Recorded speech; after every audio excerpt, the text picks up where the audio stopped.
Nous reprenons la séance avec le plaisir d'accueillir Madame Chrysoula Zacharopoulou, secrétaire d'État auprès de la ministre de l'Europe et des Affaires étrangères, chargée du développement, de la francophonie et des partenariats internationaux.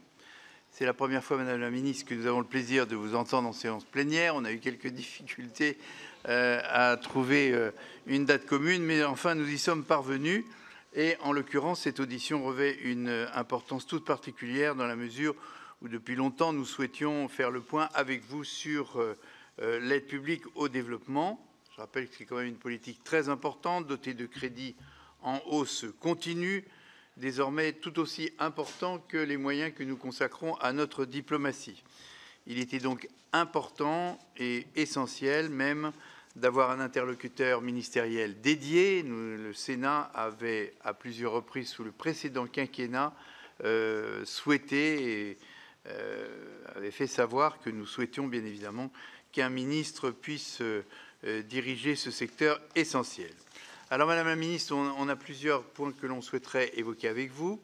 Tout d'abord, le Conseil présidentiel du développement qui s'est réuni le 5 mai dernier, après la promulgation de la loi d'orientation et de programmation Solidarité internationale.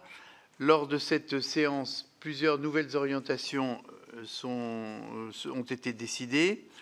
Ce sont des orientations qui font la part belle à la lutte contre le changement climatique, la sortie du charbon, le financement des énergies renouvelables dans les pays en voie de développement, sont même le premier de la liste des objectifs validés par le Président de la République. Nous sommes aussi satisfaits de retrouver dans cette liste l'éducation et la formation des professeurs ou encore la souveraineté alimentaire en Afrique, dont nous avons, et j'ai moi-même eu l'occasion de dire à plusieurs reprises, que ça restait un point absolument essentiel. Le relevé de décision du Conseil présidentiel met également l'accent sur une nouvelle stratégie d'investissement solidaire et durable, les ISD. Vous nous expliquerez en quoi réside la nouveauté de cette approche, en particulier quels sont ses liens avec le nouveau pacte financier issu du sommet de Paris le 23 juin dernier. Par ailleurs, Madame la Ministre, ces nouveaux objectifs doivent être déclinés dans le prochain CICID que nous attendons toujours. On me parle du 13 juillet comme date de tenue de ce comité, le dernier datant, je le rappelle quand même, de 2018.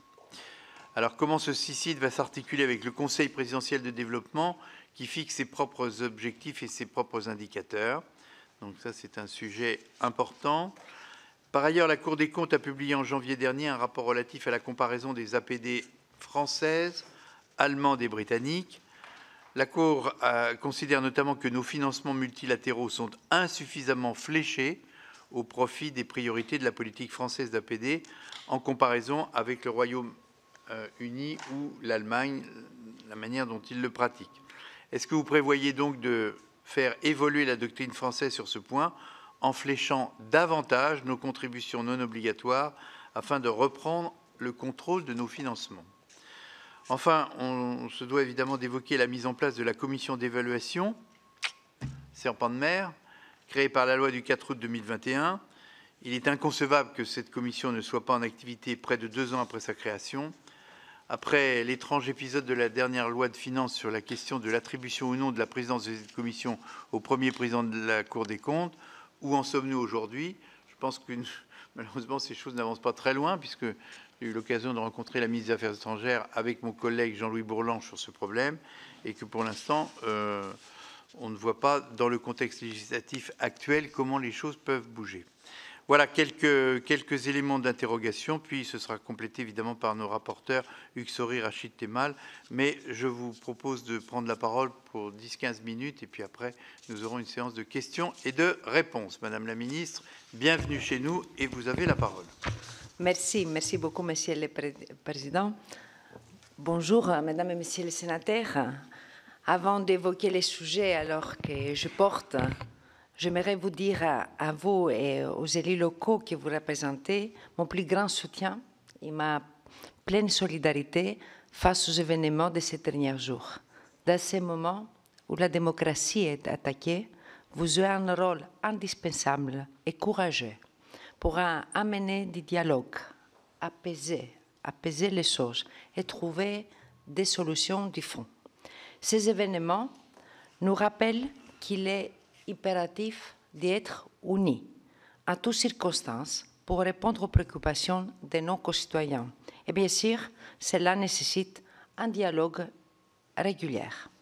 Alors, justement, Mesdames et Messieurs les sénateurs, j'aimerais, au cours de cette audition, échanger avec vous sur l'action que je mène au service de la politique étrangère du Président de la République et de la Première ministre et auprès de la ministre de l'Europe et des Affaires étrangères, Catherine Colonna.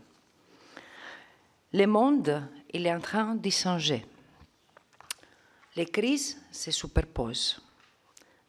La pandémie, les crises financières, les changements climatiques, la guerre en Ukraine et ses conséquences mondiales. Les grandes visions du monde s'affrontent. Il y a donc un grand risque de fracturation et qui conduirait à un monde de chacun pour soi. Nos concitoyens sont très préoccupés.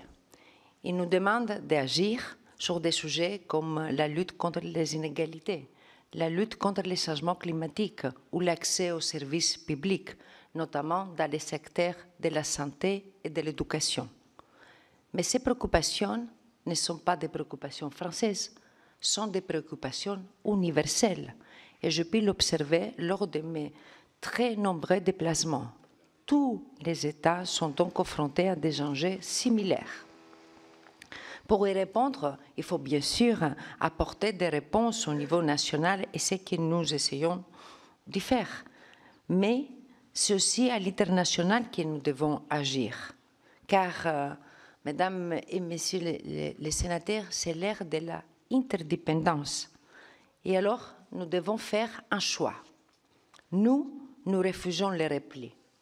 Nous refusons la peur de l'autre et nous décidons de nous ouvrir, d'agir, de chercher à peser sur ce nouveau monde.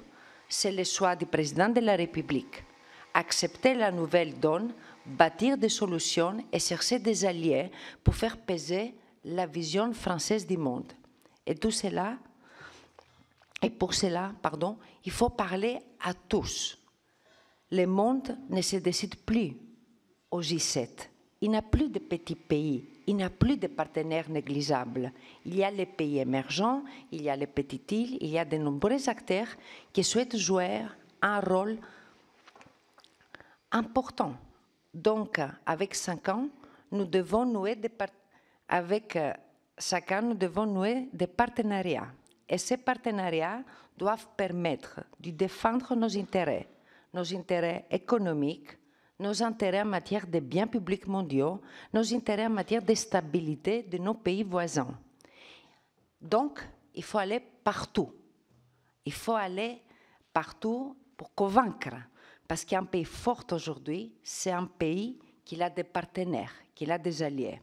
Voilà alors l'essence de ma mission, bâtir les partenariats internationaux dont nous avons besoin pour relever nos défis et défendre nos intérêts. Pour bâtir alors ces partenariats, j'aimerais maintenant partager avec vous un peu ma méthode que je mets en œuvre. Comme je vous le disais, je vois qu'il n'y a pas de petits pays et nous devons parler à tous. Je vais partout pour renforcer nos partenariats stratégiques et voir sujet par sujet comment nous pouvons mieux coopérer avec chaque pays, notamment face aux enjeux globaux. C'est pour cela que depuis ma nomination en mai 2022, je me suis rendue à plus de 55 pays, y compris là où on n'est jamais allé, en rencontrant les dirigeants, mais aussi les acteurs de la société civile. Et j'ai participé à tous les grands rendez-vous, soit européens et soit internationaux. Je vais vous donner deux exemples. Je suis allée en Papouasie-Nouvelle-Guinée et au Vanuatu, île du Pacifique, qui n'avait plus reçu de ministre français depuis 4 décennies. Au cours de ces visites, nous avons approfondi notre partenariat sur la préservation de l'environnement, mais aussi notre partenariat stratégique dans le cadre de notre stratégie Indo-Pacifique. Et bien sûr, l'intégration régionale de nos territoires d'outre-mer, sujet que vous connaissez bien, Messieurs les sénateurs de Nouvelle-Calédonie. Autre exemple, j'ai noué une relation importante avec la première ministre de la Barbade, Madame Mia Mottley, et j'ai été la première ministre française de l'histoire à me rendre sur cette île. Madame Mottley nous a permis de fortement renforcer l'ambition et l'écho du sommet sur le nouveau pacte financier mondial qui s'est tenu à Paris il y a 2 semaines. Voilà, parler à tout le monde, oui, mais parler avec une posture différente. Je le vis sur le continent africain, mais pas seulement. Nous, Français, nous devons être à l'écoute. Nous devons être dans les dialogues, dans le respect de l'autre. Nous devons être humbles, en parlant chacun comme des partenaires égaux, et aussi avoir l'humilité d'y apprendre des autres. Je l'ai souvent dit, la France n'a rien à imposer nulle part et a des intérêts à négocier, des solutions à proposer, comme aussi nos partenaires. Bien sûr, quand on parle de nos partenaires internationaux, les premiers et les centrales, et le plus central d'entre eux, c'est notre partenariat avec le continent africain. Le président de la République a placé depuis 2017 le renouveau de notre partenariat avec le continent africain au cœur de sa politique étrangère. Parce que nous sommes convaincus que ce continent qui nous fait face est notre premier partenaire de croissance et notre premier partenaire pour élever les défis globaux. Nous sommes convaincus que la relation entre France et Europe et Afrique est au cœur des enjeux géopolitiques d'aujourd'hui et de demain, et que c'est par l'axe euro-africain que nous pourrons peser au monde. Mais attention, il n'y a plus de précaré ou d'exclusivité. Les pays africains choisissent aujourd'hui leurs partenaires, et si je peux dire, tant mieux. Et particulièrement, face au discours anti-français, c'est à nous maintenant de leur montrer quels partenaires nous sommes, quel partenariat nous offrons au niveau français, mais aussi au niveau européen. Et franchement, nous avons un partenariat très riche et très complet qu'on offre, que ce soit au niveau français, mais aussi au niveau européen, aux pays africains. Nous offrons un partenariat, comme je dis, à 360 degrés, un partenariat de sécurité, de développement, humanitaire, économique, culturel. Mais ces partenariats sont à réinventer en apprenant aussi par des Africains. Et je reviendrai dans quelques instants sur ça. Nous devons, en tout état de cause, dire clairement qui nous sommes et quels sont nos intérêts. C'est une demande qui nous pose et nous devons avoir aussi le courage d'y répondre. C'est ça que je fais lors de chacun de mes déplacements, parfois dans des situations particulièrement difficiles. Quand je me suis rendue au Burkina Faso, par exemple, pour parler aux autorités de transition, je montrais qui nous sommes et qu'est-ce qu'on peut offrir. Ou en RDC, pour défendre l'image de notre pays, en décembre dernier, accusé de collusion avec le Rwanda. Enfin, mon action au service des partenariats internationaux consiste bien sûr à marquer l'engagement français dans les instances multilatérales. Rien que cette année, nous avons annoncé une contribution historique au Fonds mondial de lutte contre le VIH, la tuberculose et le paludisme. 1,8 milliard. On est le deuxième contributeur, après les États-Unis. Nous avons contribué avec nos partenaires européens à un accord historique pour la création du Fonds pertes et dommages à la COP27. Nous avons organisé avec le Gabon à Libreville One Forest Summit qui a permis d'accroître la mobilisation internationale pour la préservation des forêts tropicales, où nous préparons, avec le Costa Rica, où je me suis rendue, la conférence de l'ONU pour les océans à Nice en 2025.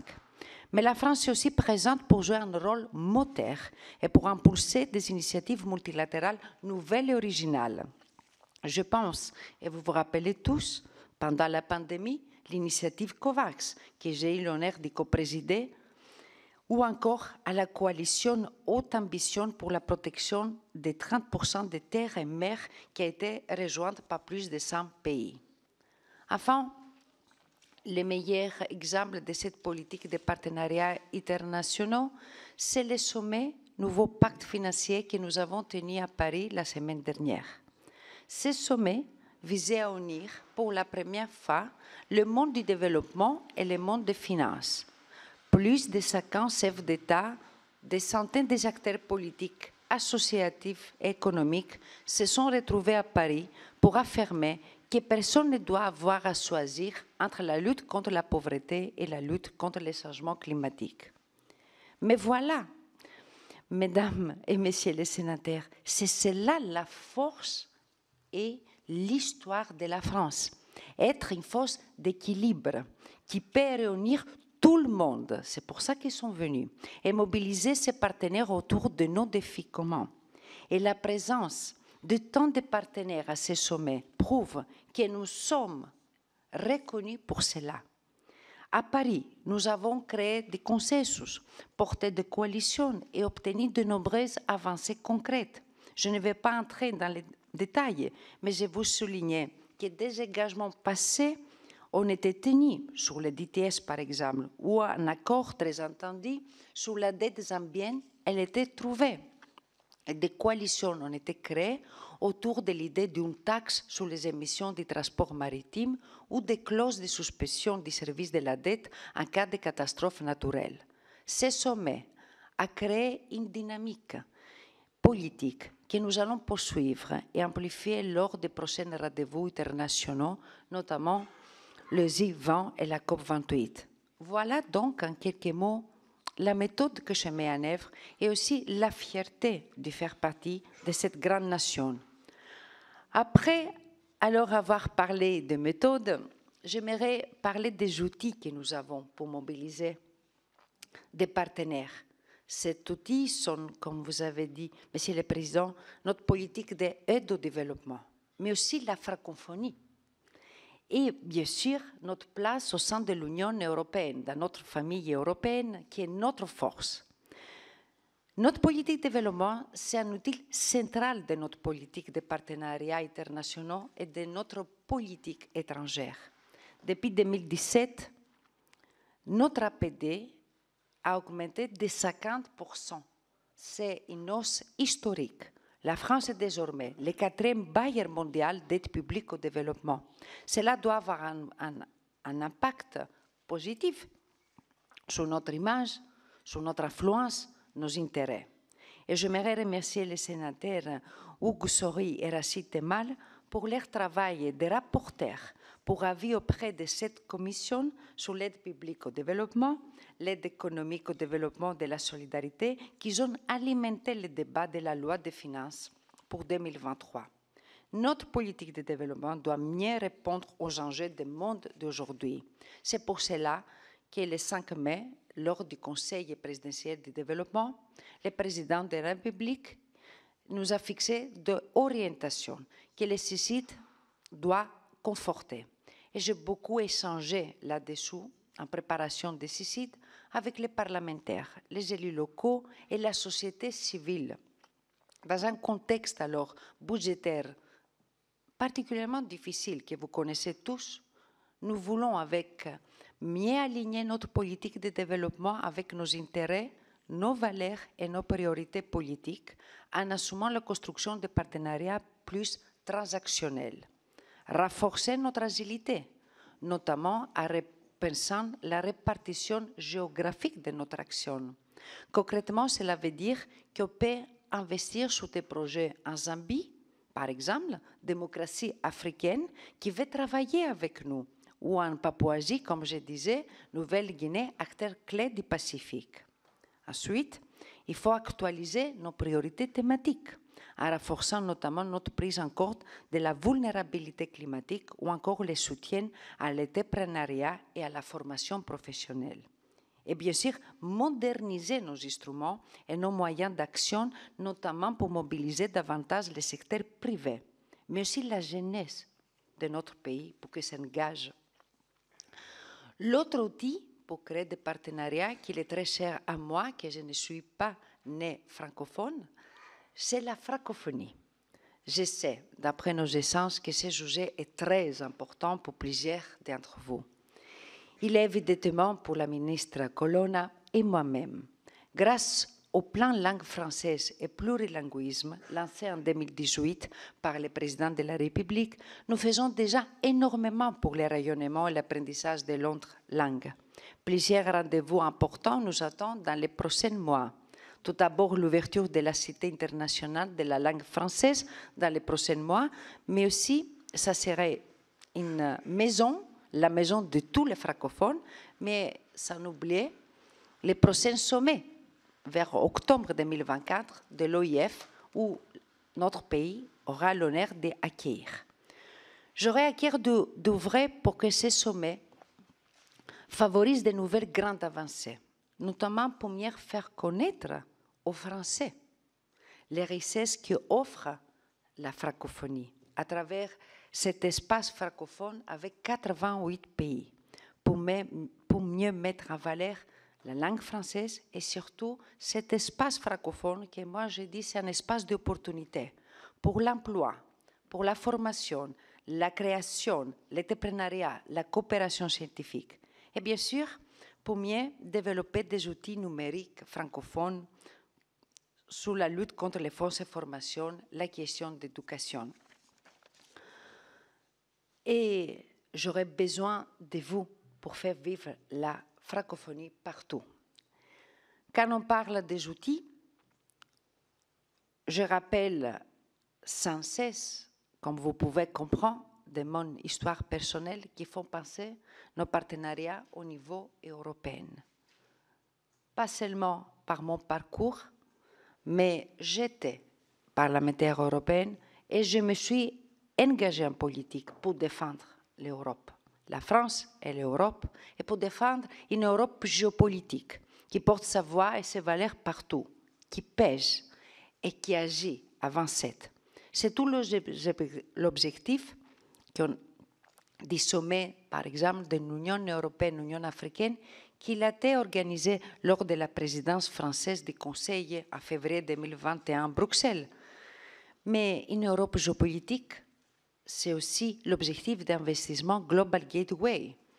300 milliards, 150 milliards sont seulement pour l'Afrique. Et je vois aussi que ça, c'est notre force. C'est pour ça que j'ai organisé au Quai d'Orsay avec 300 entreprises et la commission pour qu'on puisse expliquer à nos entreprises comment ils peuvent utiliser mieux cet outil. Voilà, et pas seulement dans un moment difficile. Et vous savez tous comment aujourd'hui les autres pays, les Russes en particulier, et les Chinois, les Turcs, ils sont partout, par exemple, sur le continent africain. Alors, moi, j'essaye et je suis très fière de vous dire que j'organise des déplacements en équipe Europe, que nous multiplions pour montrer que c'est là notre force. Enfin, mesdames et messieurs, les sénateurs, je suis convaincue que nous avons tous une part à prendre dans la construction de nos partenariats internationaux.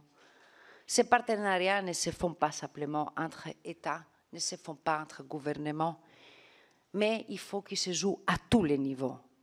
Nos scientifiques, nos entreprises, nos associations, nos artistes, tous ont un rôle à jouer pour créer ces partenariats gagnant-gagnant à travers le monde.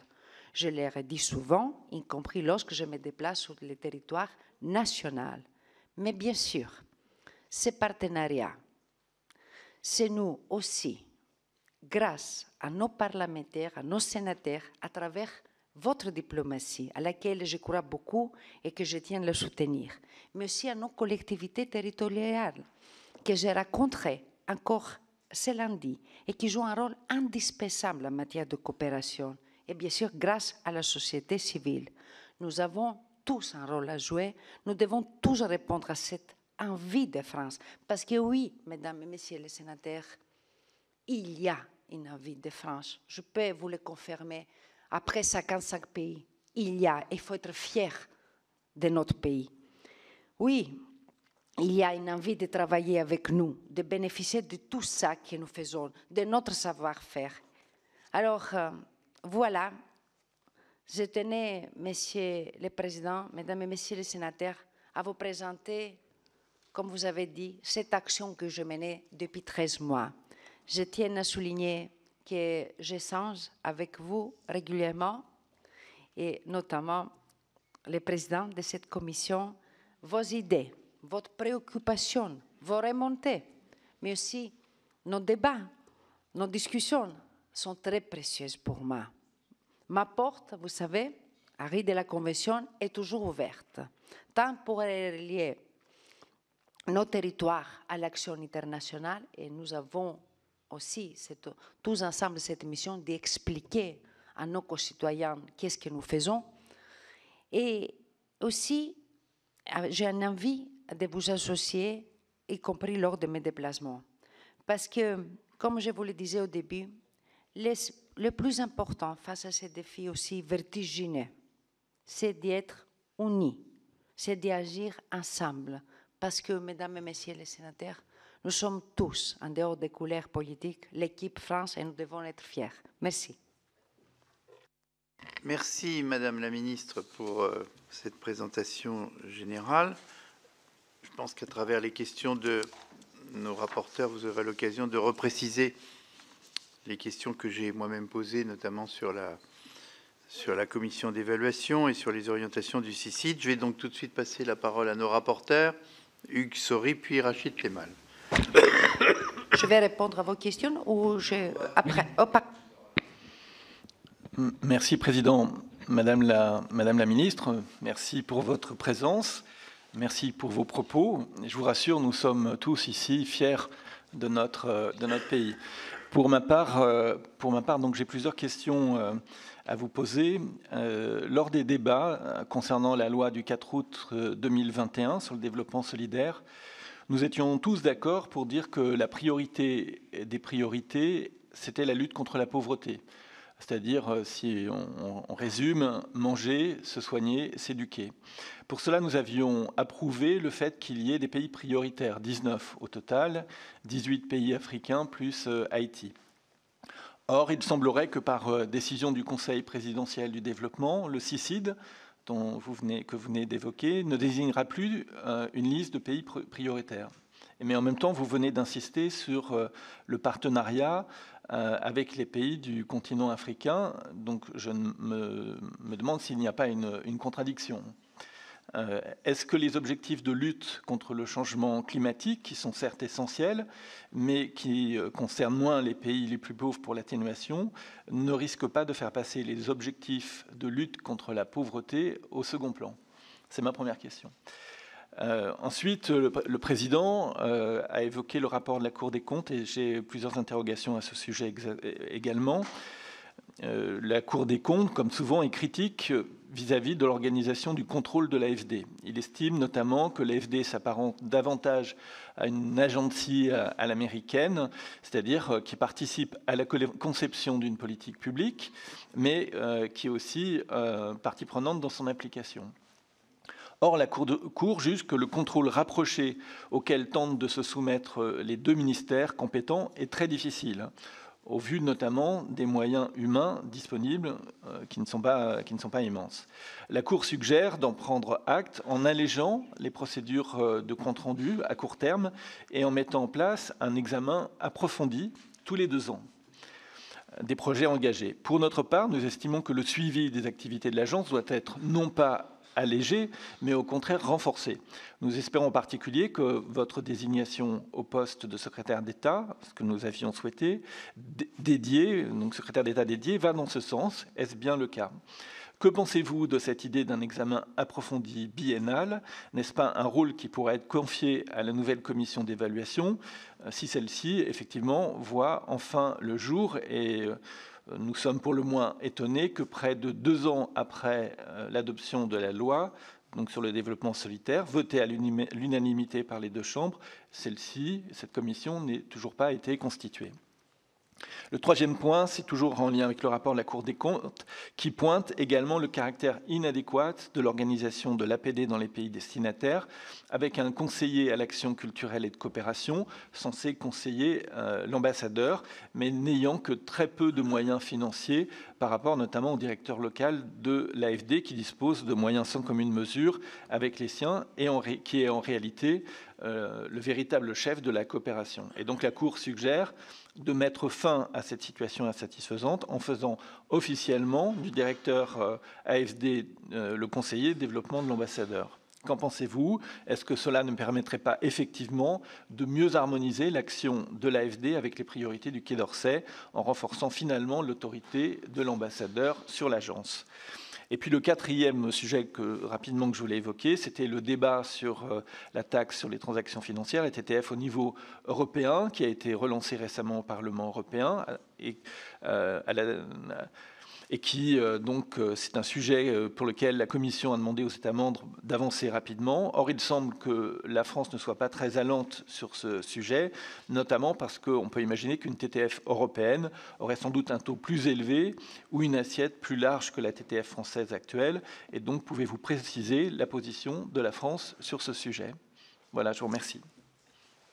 Alors, Madame la Ministre, si vous le voulez bien, afin d'animer ce débat qui est tout à fait intéressant et qui était très attendu, je vais vous proposer de répondre à chaque orateur à la suite. Mais je vous demande de calibrer vos réponses parce que d'abord j'ai une liste d'intervenants assez important et après nous avons de nouveau un rapport. J'insiste du reste sur la première partie de la question de notre rapporteur Hugues Saury parce qu'effectivement dans les propos que vous avez tenus, j'y vois un certain décalage avec ce que la Commission pense, notamment vis-à-vis des nécessités qu'il y a. Moi, je veux bien qu'on donne comme priorité le climat.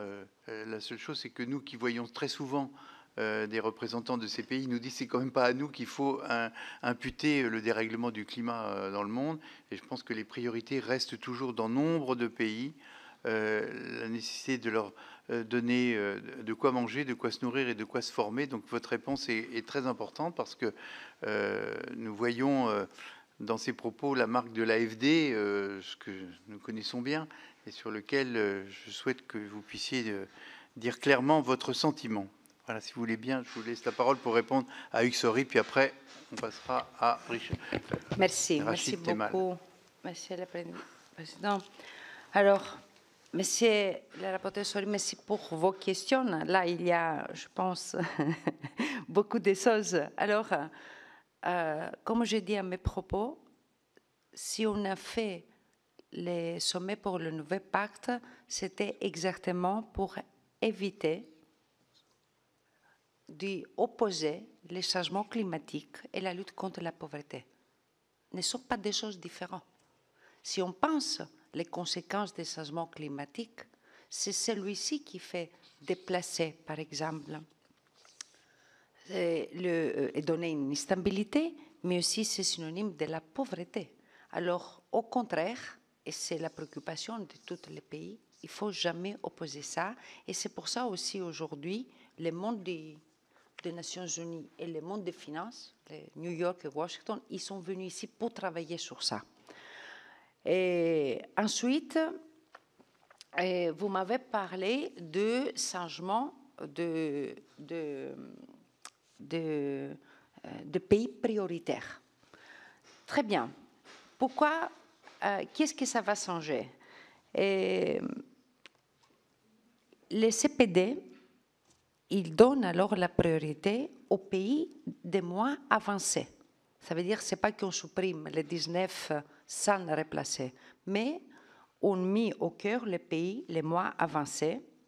Et si on voit là, si ces pays concentrent les besoins, les défis et les crises, ils sont la moitié de la population mondiale en situation de l'extrême pauvreté. Ils se trouvent dans cette catégorie et la plupart, c'est ces listes de 19 pays. Si vous allez voir sur les PMA, ils sont là, à l'intérieur de cette catégorie. Alors, cette nouvelle cible qu'on a voulu élargir avec,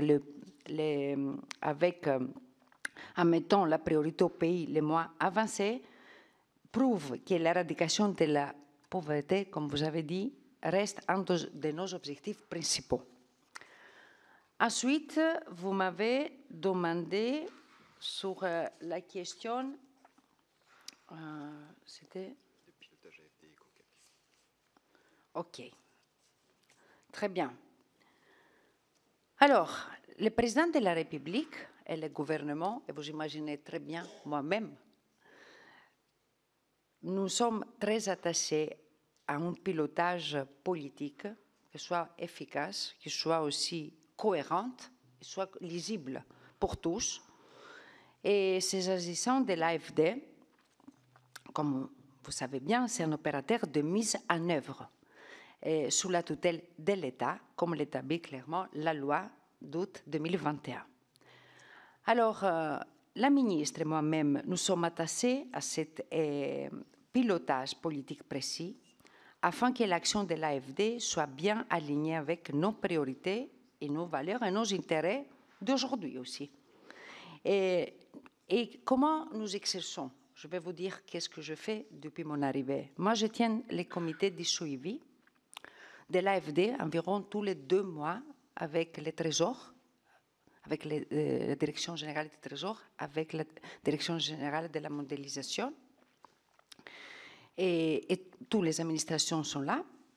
Et ensuite, nous pilotons finement la répartition géographique des crédits budgétaires importants alloués à l'AFD pour qu'ils correspondent parfaitement à nos priorités.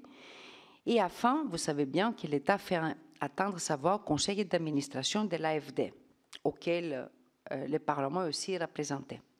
Alors, comme je suis très attachée au renforcement du pilotage de notre dispositif, aussi sur le terrain via nos ambassadeurs. Je pense que nous avons de très bonnes expertises et des capacités financières importantes, mais manque encore cette coordination, ce travail d'équipe France que j'essaye depuis un an de donner cet réflexe. Et personnellement, je ne suis pas favorable vous m'avez proposé sur la question du COCAC, et qui est le directeur de l'agence, prend ce rôle. Le président de la République il a dit que le chef d'orchestre doit être l'ambassadeur. Il faut renforcer aussi avec l'état de la diplomatie le rôle de l'ambassadeur. C'est pour cette raison aussi que vous avez dit pour le COCAC, on a créé, on a pris des financements, si vous voulez, dans l'Agence française de développement et on a redonné aux ambassadeurs avec un nouveau fonds qui s'appelle Équipe France pour que les ambassadeurs, à travers des projets qui font monter le COCAC, puissent agir vite. Et moi-même, personnellement, dans quelques jours, quand tous les COCAC vont venir, je vais renforcer, que vous avez totalement raison, les rôles, parce qu'on a eu un petit peu un rôle qui était un petit peu moins, il était moins évident, mais que c'était des personnes qui connaissent très bien le terrain, sont de grandes expertises, et aussi, c'est la politique qui décide. Vous voyez? Alors, je pense qu'il faut respecter ça. Ensuite, la dernière question, vous m'avez posée, c'était sur la taxation, la TTF. Alors, vous savez très bien que notre pays est pionnier en matière de taxation innovante pour financer la solidarité internationale. Nous avons une taxe qui était par le président Chirac sur les billets d'avion et depuis 2012, une taxe sur les transactions financières. Une part importante de ces taxes finance notre action en matière de santé mondiale, la lutte contre le sida, mais aussi notre action climatique à l'international. Maintenant, vous savez que cette taxe des transactions financières a montré quand même son efficacité. Et elle contribue chaque année à hauteur de 528 millions à notre effort de solidarité internationale. Maintenant, l'enjeu, c'est d'enclencher une dynamique internationale, une dynamique de nos partenaires, comme vous avez dit, européenne, de l'OCDE, de tous les pays, et c'était aussi une discussion que nous avons eue il y a 2 semaines ici à Paris. C'était un des objets du sommet pour un nouveau pacte financier. Ça veut dire quand même qu'il faut commencer à penser, comme par exemple nous avons amplifié la dynamique de la taxation du secteur maritime qu'aujourd'hui il ne participe pas. 0 taxe, alors sous les changements climatiques et sur les conséquences. Voilà, la France sur ça, elle porte cette voie. Et après le rendez-vous de ce nouveau pacte, on va un peu faire dans le tournée du monde, d'y promouvoir cet ETF que je pense qu'il a montré à notre pays qui marche, alors ça peut marcher aussi aux autres pays. Voilà. Merci, Madame la Ministre. Alors, Monsieur Temal. Merci, Monsieur le Président. Merci, Madame la Ministre, d'être présente. Et effectivement, c'est une demande ancienne d'Uxori et de moi-même de vous avoir ici pour avoir cette audition. Moi, j'ai un problème. D'abord, globalement, voilà. Le problème, c'est que j'avais cru, mais dans mes cours quand j'étais jeune, que le Parlement faisait la loi et elle s'appliquait. Malheureusement, on a travaillé sur la loi du 4 août 2021. Je vous passe d'ailleurs le fait qu'elle soit intervenue après même l'entrée en matière d'un nouveau plan, parce qu'il n'y avait même pas de financement sur les premières années, et donc il doit aller jusqu'en 2025. Donc cette loi-là a fixé effectivement des objectifs. Certains ont été rappelés par mon collègue Ussori, des priorités, etc. etc. Bon. Et puis comme ça n'intéresse pas grand monde, manifestement, en tout cas son application, quelques semaines après, on nous a proposé un com de l'AFD, qui d'ailleurs ne reprenait pas du tout les priorités prévues par la loi, puisque c'était prévu avant, donc ça n'intéressait personne non plus. Ça a continué comme ça, toujours va bien. Puis ensuite, tout ça s'est arrêté à peu près en stand-by. Les rapports demandés par le Parlement ne sont jamais arrivés, ou peu. Le CICID se réunit quand il peut, quand il veut, quand le président le souhaite. Il y a un comité présidentiel qui vient se rajouter à tout cela. J'ai envie de dire, à quoi ça sert? Parce que la loi du 4 août 2021, elle n'est pas appliquée. Ou très peu, ou même de façon contournée, et allègrement, et vous venez encore de le démontrer tout à l'heure. Donc, pour ne pas être trop long, à part, parce que d'abord, la première question, c'est quand allez-vous lancer les travaux d'une nouvelle loi de programmation? Parce que comme elle est censée terminer en 2025, et à l'allure où on va pour faire des lois de programmation sur l'aide publique au développement, je vous conseille de démarrer maintenant. Donc ma question, c'est est-ce qu'on va pouvoir travailler dès à présent? Comme ça, on sera à l'heure peut-être en 2025 cette fois-ci. Deuxième chose, la commission d'évaluation, moi je vais vous dire ce que j'en pense très tranquillement, c'est quand on ne veut pas avoir de pilotage politique qu'on crée une commission d'évaluation. Et c'est exactement ce qui se passe. Et cette fois-ci, on n'a ni le pilotage politique, ni la commission d'évaluation. Parce que dans ce pays, j'aimerais bien connaître les crédits des ministères, je parle bien des ministères, sur l'aide publique au développement, au regard des crédits qui sont faits par une agence qui s'appelle l'AFD. Donc ça, c'est ma deuxième question. Ma troisième question, c'est qu'en est-il du rapport prêts et dons? Je vous rappelle qu'on devait avoir 30% de dons, 70% de prêts, ce qui n'est déjà pas énorme, mais j'aimerais bien savoir où nous en sommes. Je pourrais vous parler du siège de l'AFD, mais ça, je vais éviter.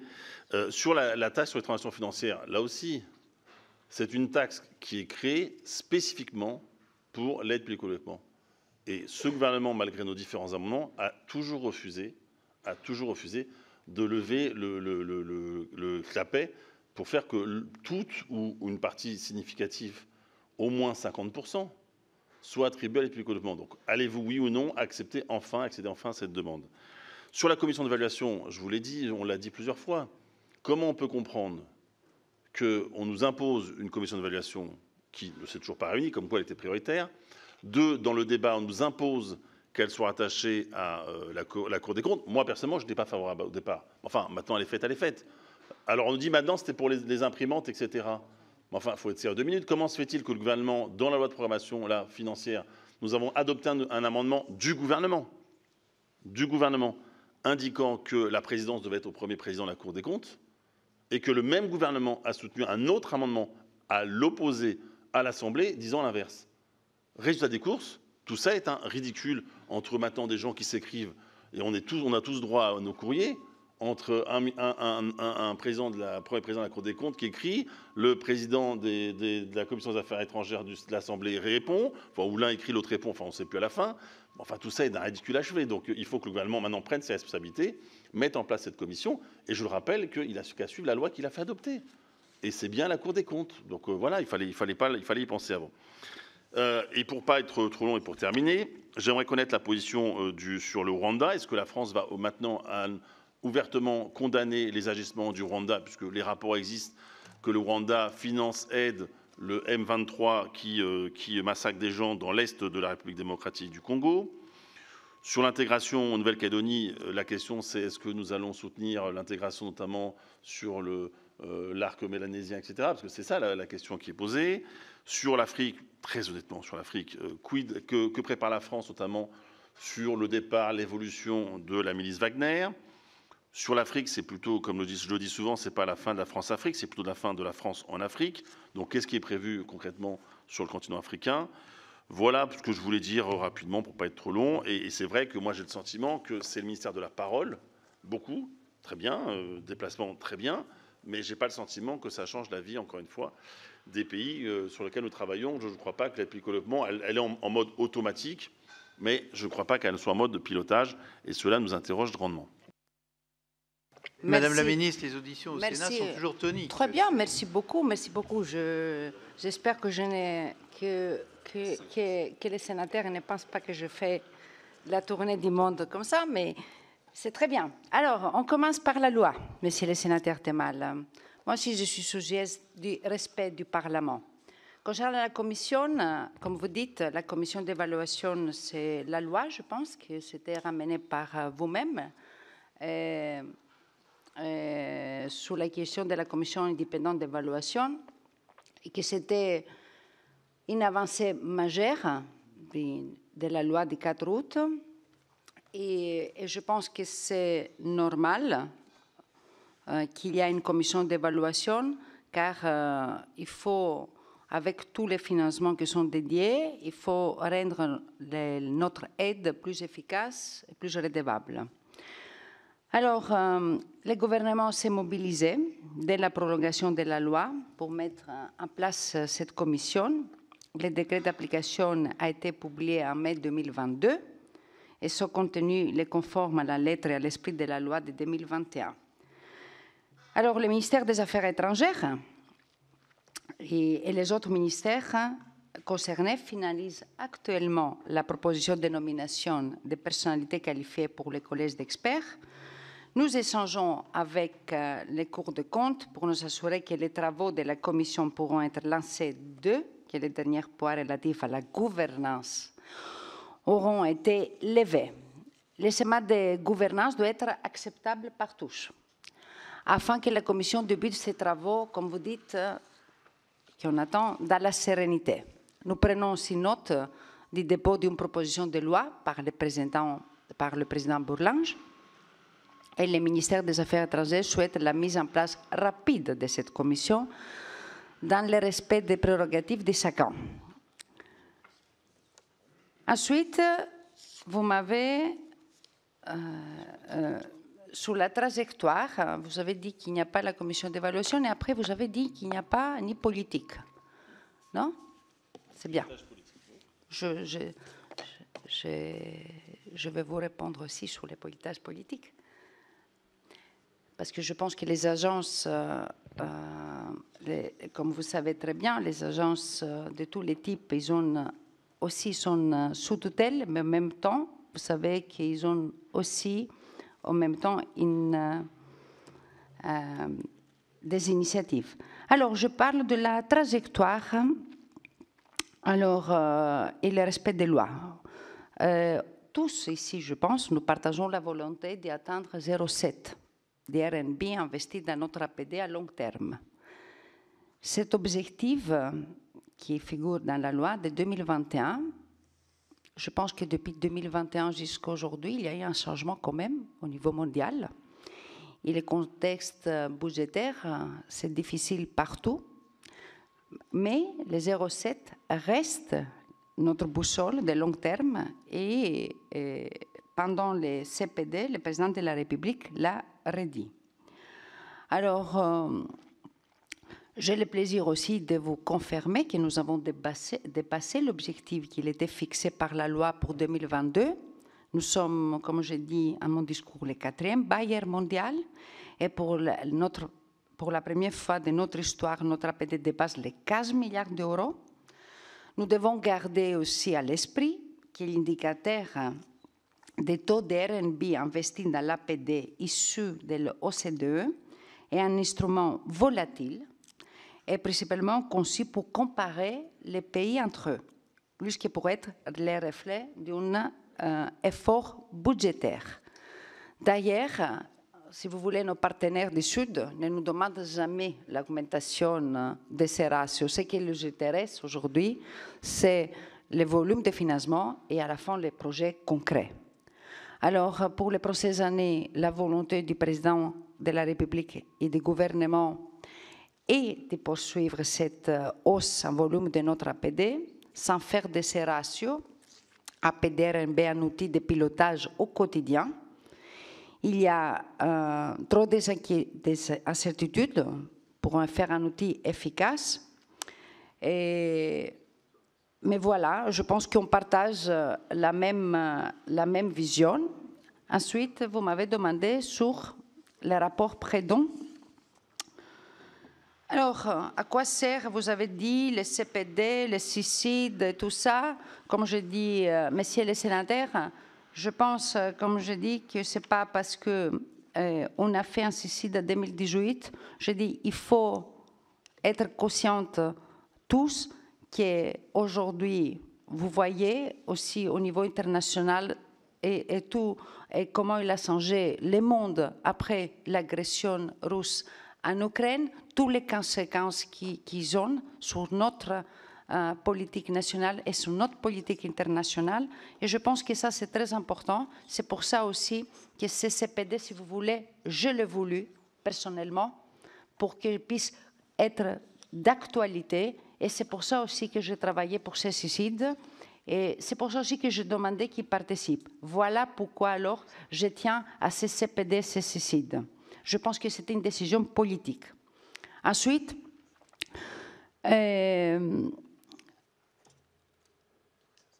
c'était une autre époque quand il a eu le précédent CICID. Je pense que c'était en 2018.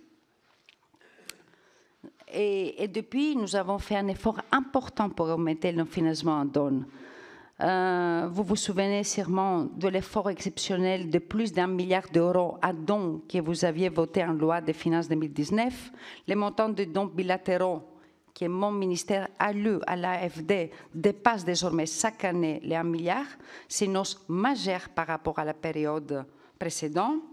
Alors, avec près de 0,15% de notre richesse nationale qui bénéficie au PMA, nous sommes d'ailleurs l'un des grands bailleurs qui flèchent le mieux ces financements vers les pays les plus pauvres. En même temps, nous assumons l'utilisation des prêts dans notre politique de développement pour financer des grandes transitions et des grands projets rentables. Et, pardon, sur alors, ensuite, sur Wagner, c'est ça? C'était la question sur Wagner? Sur le Rwanda, vous m'avez parlé de l'Afrique. Voilà. Je pense que, comme ce sujet, je le suis dès le début, permettez-moi, je me suis rendue au Rwanda plusieurs fois avant d'être ici, avant d'être députée, comme médecin, comme député et comme ministre, pas encore. Alors, j'ai dit que la situation au Grand Lac, c'est une inquiétude internationale. Et par rapport à des autres pays, la France n'a jamais de points de mesure parce qu'on s'occupe aussi de ces situations, mais bien sûr, il y a beaucoup de changements. Ça veut dire que depuis l'année dernière, le président de la République a parlé avec tous les deux présidents des deux pays. Et aujourd'hui, au niveau régional, il y a des pays, le Kenya et l'Angola, qui sont qui s'occupe de la médiation. Nous avons condamné, comme vous avez dit, et quand j'étais allée à l'RDC, c'était en décembre, c'était clair aussi quand nous sommes allés avec le président de la République, des soutiens de Rwanda au groupe M23. Et je vous rappelle aussi que la situation, il est très... on la suit, et oui, je ne peux pas vous répondre aujourd'hui pour les actions, mais dès que au niveau aussi international, s'il y a les décisions comme ça, je ne vais pas manquer de vous tenir informé de notre position. Sur la question après, vous m'avez demandé, dit Wagner. Hein? Pardon? Wagner, oui. Wagner? C'était quoi la question sur Wagner? Le rôle de Wagner et quelle position? Pardon. Sur Wagner au Sahel, c'était en Afrique. Bon, la situation,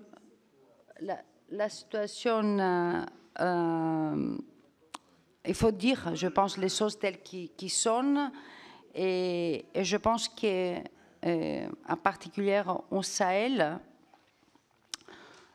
vous savez très bien avec le Mali, la position de la France, c'est la position de la France. On voit que le groupe Wagner, aujourd'hui, ils viennent des rapports des Nations Unies à confirmer que Wagner, c'est un groupe criminel, c'est un groupe mafieux. Il a des méthodes... Pardon? C'est bien. Et il y a la manipulation, il y a la prédation, il y a tous les règlements de compte qui sont partout. Et le seul objectif, c'est de piller les ressources au détriment des États et des populations et au prix, comme vous avez vu, des exactions atroces.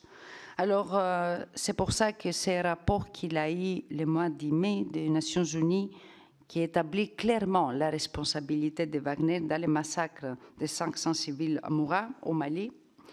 Mais nous disons aux pays qu'ils ont fait le choix de Wagner, et on voit bien que peut-être...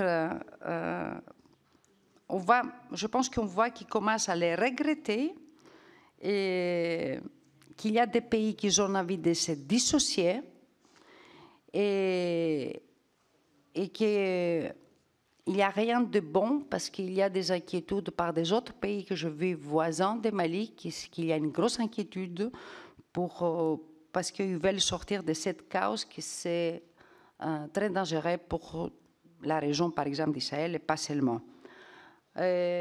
Voilà, je pense, monsieur le sénateur, que j'ai répondu à vos questions. On va effectivement avancer.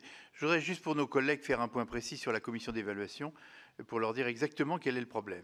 Parce que c'est une avancée du Sénat. Je rappelle que c'est le Sénat qui avait demandé et qui a bataillé pour cette commission d'évaluation.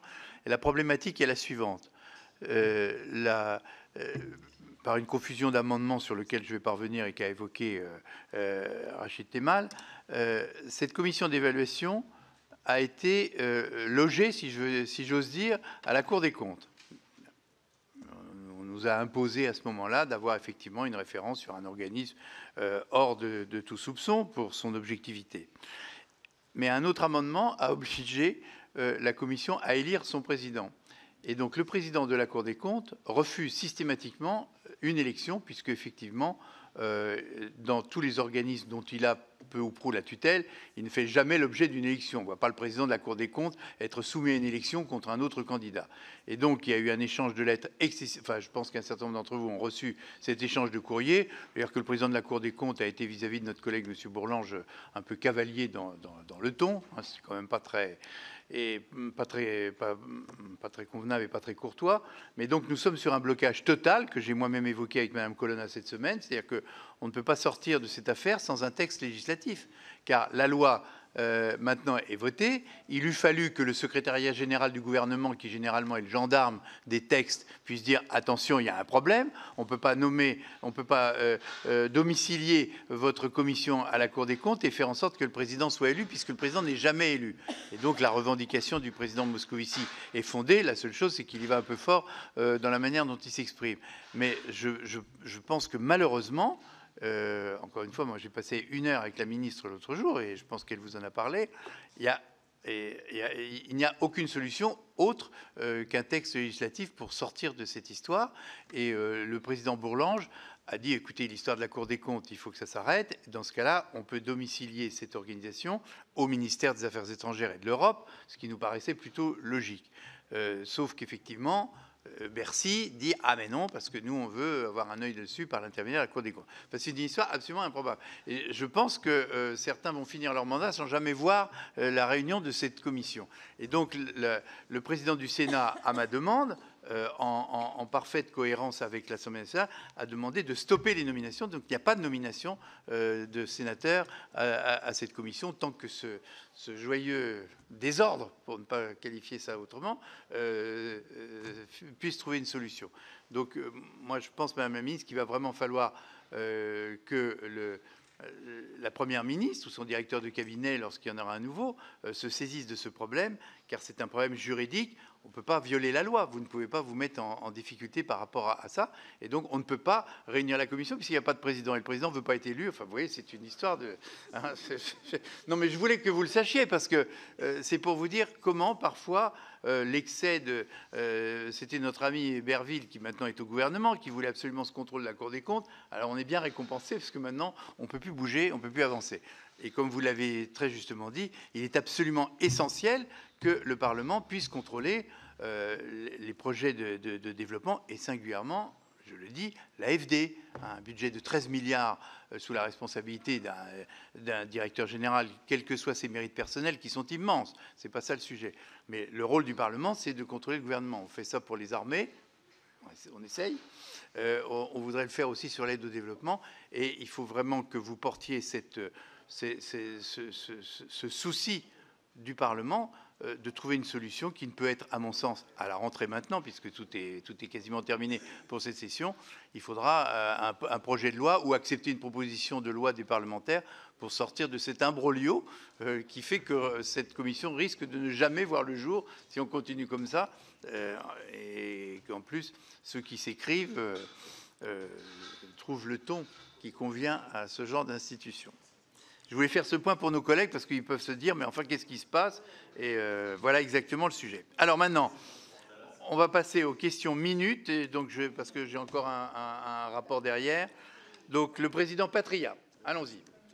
Ah non, pardon, Madame Carlotti était en première. Oui, merci, Monsieur le Président, pour une question minute ou plusieurs minutes.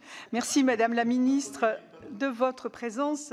La CAED a souhaité effectivement votre audition parce qu'elle était indispensable à quelques jours du CECID qui va se tenir le 13 juillet prochain et je trouve qu'il était temps qu'on se rencontre après le Conseil présidentiel du mois de mai dont les annonces nous ont quelque peu inquiétés. Plus que les annonces, les non-dits et les oublis nous ont inquiétés. Et quelques jours après la réunion du nouveau pacte financier dont on aimerait bien savoir à quoi elle a servi. L'essentiel pour nous, parlementaires, vous le savez, c'est que les engagements de la loi, ça a été largement dit tout à l'heure, mais je vais insister là-dessus, que les engagements de la loi du 4 août 2021 soient respectés. Vous le savez, cette loi a été adoptée de façon transpartisane, à l'unanimité de la CAED, à l'unanimité du Sénat et même à l'unanimité de l'ensemble des parlementaires. Donc il y a des engagements, c'est presque bizarre de demander au gouvernement de respecter la loi. Le premier des engagements, c'est la trajectoire financière. Je vous pose une question très précise, Madame la Ministre. Y aura-t-il donc dans le relevé de décision du CECID la mention de 0,7% du RNB pour 2025 et pas, comme vous l'avez dit tout à l'heure, une boussole à long terme. Ça m'a un peu inquiété, votre remarque. Et effectivement, attaché à ça, le maintien de la trajectoire année après année pour en mesurer les avancées. Voilà. Le deuxième point, c'est que le Conseil présidentiel, parmi les 10 priorités, il n'y a pas eu un seul mot pour les organisations de la société civile. Pas un mot. Alors, on a compris, vous l'avez d'ailleurs développé un peu tout à l'heure, Vous semblez vouloir fonder davantage la politique de développement sur le secteur privé. Certes, on a besoin d'investissements, mais on a encore plus besoin du travail sur le long terme que réalisent les associations. La loi fixe comme objectif d'atteindre la moyenne des pays de l'OCDE pour leur financement. On en est loin, alors qu'il s'agit qu'un de rattrapage et que nous ne voulons pas en rester là. Donc ma deuxième question est très précise aussi. Est-ce que le CICI du 13 juillet va conforter cette prescription de la loi ? Le troisième point, le 8 mars dernier, vous aviez annoncé la création d'un fonds de soutien aux organisations féministes. C'est très bien, c'est un formidable outil qui est salué par l'ensemble de la société civile. Vous y avez proposé 120 millions, je crois, sur 3 ans. Ma question, c'est pourquoi sur 3 ans? Est-ce que vous envisagez de le pérenniser? Après, aussi, autre point, pouvez-vous vous engager que dans le CICI, on ne conditionne pas, et dans aucune des déclarations du gouvernement, on ne conditionne pas l'aide au développement à la politique migratoire que pratique la France avec les États concernés. Enfin, je finis sur ce point, c'est peut-être un peu le plus long, Monsieur le Président, mais il est très important. À quoi a servi le sommet de Paris? D'autant que les États-Unis n'y étaient pas. Lors des débats sur le nouveau pacte financier, il a été souligné qu'il fallait revoir le mandat des banques de développement et puis trouver de nouvelles sources de financement. Alors, en ce qui nous concerne, nous sommes tout à fait d'accord pour travailler, ça a été dit tout à l'heure, sur des financements innovants. Nous sommes bien contents qu'il y ait une taxe sur les billets d'avion. Nous sommes très contents, mais nous voulons aller plus loin et nous avons fait des propositions sur la taxe sur les transactions financières. Et nous sommes prêts à réfléchir et à travailler sur une taxe sur les transports maritimes au titre du pollueur-payeur. Sur le premier point, notre commission a défendu la modification de notre aide au développement en faveur des dons. Je ne vais pas développer, plus de dons et moins de prêts, ça a été dit tout à l'heure, pour renforcer les PMA et les services sociaux de base. Est-ce que vous allez continuer et appuyer cette tendance? On sait... Non, mais je veux finir... Ben oui. 2 heures ou 2h01, voilà. Mais ça ne suffira pas, je termine par là, je vous prie de m'excuser. De nombreux États africains aujourd'hui sont au bord du gouffre, ils sont dans surendettement, ils n'arrivent pas, ils ploient sur leurs dettes qu'ils ont beaucoup empruntées auprès de la Chine. Si la France veut retrouver un peu de crédibilité auprès des Africains, est-ce qu'elle ne devrait pas agir au sein de l'Union européenne, et c'est de votre compétence, pour proposer des solutions pour venir en aide aux populations, construire des hôpitaux, des infrastructures, des écoles, etc. Est-ce que vous ne pouvez pas travailler dans ce sens? Je passe sur la commission d'évaluation, mais je voulais simplement vous dire qu'à ce stade, Madame la Ministre, je finis par là, je voudrais vous dire respectueusement, Madame la Ministre, qu'on a l'impression que le gouvernement se moque de nous. Nous avons prévu dans l'article 3 qu'il y avait, avant le 1er juin de chaque année, le gouvernement devait nous transmettre un rapport complet sur notre action en termes d'aide au développement. Rien. Il devait également, avant la fin de l'année 2022, donner un tableau actualisé sur les cibles. Rien. Et dans l'alinéa 14 de cet article 3, il devait prévoir un débat en séance à l'Assemblée et au Sénat. Rien. Quand est-ce que cette loi va être respectée alors qu'elle a été votée par l'ensemble des parlementaires? Veillez, chers collègues, les uns et les autres, à... Non, mais je comprends très bien que chacun ait des questions sur un sujet qui est tout à fait essentiel. Mais voilà. Bon, Madame la Ministre, essayez de répondre sur ces différents points. Merci beaucoup. Là alors,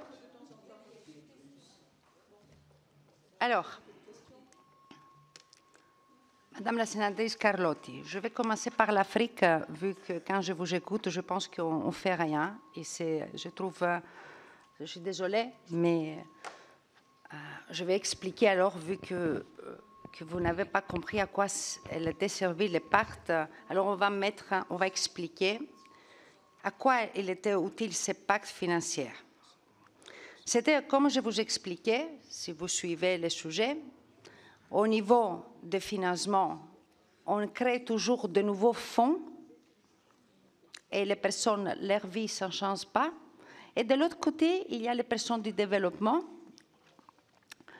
qu'ils disent des choses. Alors, c'était le moment de travailler ensemble. Alors, il y a eu 4 groupes de travail qui ont commencé à travailler sur des questions. La dette, que vous avez très bien souligné, et que je n'ai pas... Pardon, que je suis très fière sur ça, de dire le travail qui fait le Club de Paris, parce que c'est la France qui a un rôle fondamental, qui est reconnu par tous les pays africains. Alors, je ne peux pas vous laisser dire que sur ces questions, que la France ne fait rien. Non, je parlais de la Zambie, je parle de Ghana. On sait très bien que les pays africains sont endettés. Les pays sont endettés. Vous m'avez demandé, je vous réponds, si vous voulez, Madame la sénatrice. Alors, les pays sont endettés. Il y a une histoire très forte. Il était, et sur ça, alors, oui, la France, elle est reconnue partout pour son rôle. Alors, autre chose à quoi c'était important, la question de la dette. La question, c'est chaque fois, le Club de Paris travaille. Comment on peut pérenniser ces mécanismes? Vous comprenez? On ne peut pas, chaque pays, par exemple, quand on parle avec les pays africains, il ne peut pas dépendre chaque fois de négociation par négociation. Ce pacte aussi, c'était comment on peut travailler ensemble.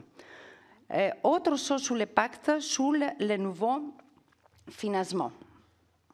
Oui, on a besoin, l'argent public, il est connu, qu'il ne peut pas résoudre toute la pauvreté du monde. C'est impossible. La question, c'est, comme vous avez dit, je comprends le rôle de tous les acteurs, mais vous avez parlé des secteurs privés. Oui, les secteurs privés, il faut un qui investit et deux qui assument aussi, qui partagent. C'est pour ça aussi, la France, quand il a eu la proposition pour taxer les maritimes, on a dit, on n'est pas contre. À Londres, à ce moment-là, il y a des discussions sur ça. Sur la TTF, comme j'ai dit, nous, on est exemplaires. Alors, il faut aussi que les autres suivent. Alors, voilà. Et vous avez parlé de l'Europe. Alors, je dis aujourd'hui que soit la France, que soit l'Europe, l'Europe, c'est un premier bailleur. Il est financier. Et je vous le dis, parce que j'étais députée européenne, je vous le dis aussi aujourd'hui à ma position. La question de l'Europe, oui, il a un programme sur les grandes infrastructures, comme je vous ai dit, 150 milliards pour l'Afrique. Et ça, ce n'est pas rien et n'est pas négligeable. La question est que chaque fois, nous, les Européennes, et on le voit tout le temps, je le vois, on n'est pas capable d'avoir cette fierté et de dire à nos partenaires aussi ça que nous faisons. Ce n'est pas parce qu'il y a un stade avec un drapeau d'un autre pays que c'est ça. On est là. On est là pour la question de l'éducation. On est là pas seulement pour construire des écoles, mais aussi la question de la formation. C'est des choses avec des techniques pour les aider à mettre en place les projets. Alors non, sur ça, je suis très claire. Et la France et l'Europe travaillent sur ça, et sur les questions de la dette, et sur les questions des infrastructures, et pas seulement. Et sur les questions de la sécurité, tous ensemble, au niveau européen, on est tous mobilisés. Ensuite, la question sur... vous m'avez dit aussi que les États-Unis n'étaient pas présents. Je suis désolée, les États-Unis, la dame, la secrétaire des Finances, Madame Yellen, qu'elle propose la réforme des banques mondiales, elle était là dès le début. Son ministère et toute l'administration américaine l'a travaillé pendant 4 mois. Et en plus, si vous voyez, je vous envoie de voir la conférence de presse du président de la République avec le président Ruto, avec la secrétaire Yellen, et vous allez voir alors que les États-Unis étaient là, présents, parce que sans les États-Unis, on ne peut pas avancer. Et c'est ça que je disais, la place de la France. Et Yellen, elle était là, et le Premier ministre chinois, il était là. Et voilà, c'est le langage de ces sommets, il est pris aujourd'hui, vous pouvez aller à regarder, le langage du sommet, il est repris par les États-Unis. Alors, ensuite... la société civile, voilà, quelqu'un qui vient de la société civile comme moi, comment je peux alors pas avoir au cœur de mon action la société civile? Je vais vous envoyer alors un rapport que j'ai fait, que j'ai publié avec la société civile, parce que je travaille tout le temps avec eux. Vous m'avez parlé de fonds de soutien aux organisations féministes. Ça tombe bien parce que c'est moi-même. C'était un des principaux outils financiers de notre diplomatie féministe. Il a été annoncé en 2019 par le président de la République avec 120 millions sur 3 ans. Et moi-même, j'étais fière d'annoncer en septembre dernier, Madame la sénatrice, à New York, la poursuite de cet instrument innovant. OK. Alors, et au service des activistes et des organisations. Et je pense que ces séances de 3 ans, parce que pérenniser, j'écoute souvent ce mot pérenniser, 120, 3 ans, de nouveau 3 ans, ça aussi, alors oui, c'est important pour voir, parce qu'on a fait une réunion, on a discuté comment on peut aussi, comment on peut faire mieux, mais les financements sur les organisations sont là, et c'était, comme je vous ai dit, annoncé. Ensuite, et en plus, ce fonds a fait ses preuves parce qu'il a soutenu plus de 1000 associations féministes qui l'opèrent dans nos pays partenaires, à plus de 80% sur le continent africain. 133 millions d'euros ont été mobilisés, comme je vous dis, depuis 2020, et on continue. Et ça, c'est les organisations. Ouais. Et sur l'organisation, oui, je voulais vraiment sur la société civile, je vais vous envoyer les rapports qu'on a publiés, qu'on a fait la société civile et moi-même, pour vous dire que sont, comment on dit, partout où je vais, c'est avec eux que je travaille. Et alors, permettez-moi de dire que sur ces sujets aussi, je suis très content. Merci, Madame la Ministre. Monsieur Patria. Je vais vous aider, Monsieur le Président, une question à 20 secondes. Merci, Madame la Ministre. Alors, déjà, nous rassurez-vous, nous n'avons pas le sentiment que le gouvernement se moque de nous. Voilà, mais je vous dis comme ça, plaisantant, bien entendu. Non, simplement une question un peu différente. La guerre en Ukraine crée des troubles logistiques graves dans les marchés suite aux difficultés qu'il y a dans la mer Noire, qui est le principal point d'alimentation pour les pays, à la fois du Moyen-Orient et puis de l'Afrique du Nord. Vous savez que l'Ukraine et la Russie fournissent en matière de blé, de tournesol, de céréales. C'est le plus gros fournisseur du monde aujourd'hui. Et cet état de fait crée une insécurité alimentaire. Alors, ma question est la suivante. Quel est le rôle de la France pour aujourd'hui essayer de lutter contre cette insécurité alimentaire? Merci, Président. Merci beaucoup, Monsieur le Sénateur Patria. Effectivement, comme vous dites, l'agression russe en Ukraine, il a montré partout au monde la question de l'importance de la sécurité alimentaire, l'importance de la souveraineté alimentaire. La France a fait de la sécurité et la souveraineté alimentaire mondiale une priorité politique. Vous savez que sous la présidence française, je me souviens, j'étais députée européenne, quand le président de la République, en mars de 2022, il a présenté l'initiative FARM et une action forte après, ensuite, sur les engrais. Au total, l'année 2022, nous avons mobilisé 700 millions dans ces domaines. La France alors agit sur le plan humanitaire, mais aussi sur le long terme, comme je vous disais, avec une mobilisation aussi de notre secteur privé et aussi celui européen. Au voyage, par exemple, au déplacement du président au continent africain, il a eu cet engagement pour qu'ils puissent commencer à produire eux-mêmes en Afrique leurs produits et on les appuie aujourd'hui aux pratiques agroécologiques et la structuration des filières agricoles. Ensuite, face à la montée aussi de la faim et de la malnutrition, parce que c'est un vrai sujet aujourd'hui, la malnutrition dans le monde, la France a multiplié par 5 à 5 ans l'aide alimentaire programmée. Et cette année s'élève à plus de 150 millions. Parce que je disais que c'est très important de parler de la malnutrition, la sous-nutrition, et en particulier maternelle et infantile.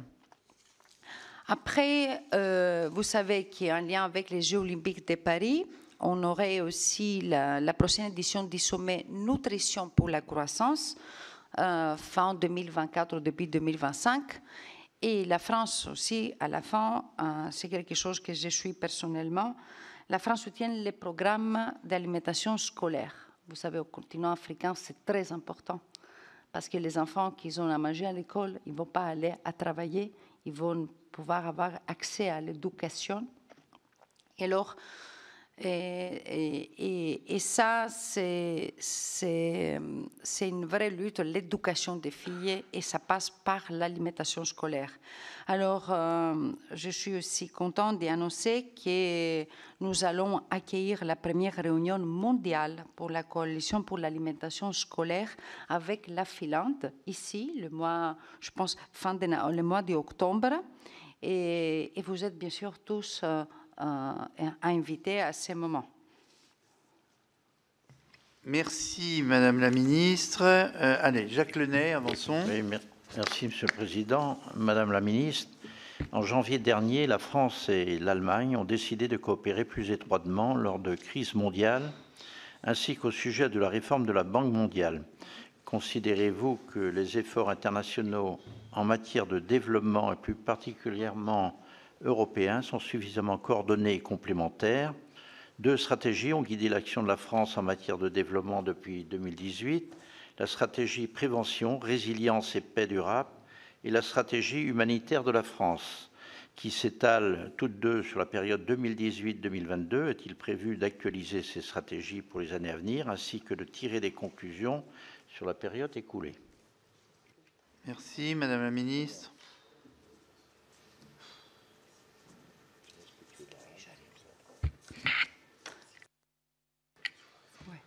Merci beaucoup de votre question, Monsieur le Sénateur. Et vous avez parlé justement,